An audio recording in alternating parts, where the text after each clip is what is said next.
آنگاه بعضی از فریسیان و استادان شریعت به عیسی گفتند: استاد، می‌خواستیم که از جانب خدا به ما یگان علامت نشان دهی. لیکن عیسی جواب داد: ای نسل بد و بی‌وفا، شما علامت طلب میکنید، ولی غیر از علامت یونس پیغمبر به شما علامت دیگر داده نمی شود.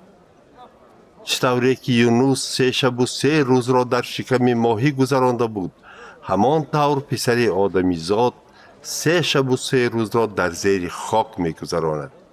در روز قیامت باشد ساکنان نینوه برخسته این نسل را عیبدار می کنند، زیرا آنها با شنیدن پیغام یونس توبه کردند و از گناهایشان دست کشیدند.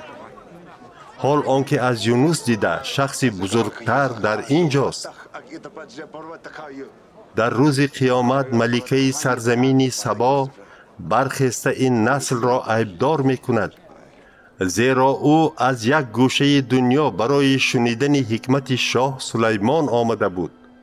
حال آنکه از سلیمان دیده شخصی بزرگتر در اینجاست. وقتی که روح ناپاک یعنی جن از شخص بیرون می رود، وی با نیت پیدا کردن منزل زیست جایهای بی آب را دور می زند و آن را نمی یابد. نهایت روح ناپاک می گوید: به خانه پیشترم برمی گردم، و برگشته می بیند که این خانه خالی و به ترتیب و روبوچین شده است. پس روح ناپاک رفته 7 روح از خودش هم بدتر را همراهش گرفته می آرد و همه آنها به آن خانه در آمده زندگی می کنند. در نتیجه احوال آن شخص از حالت اولش بدتر خواهد بود.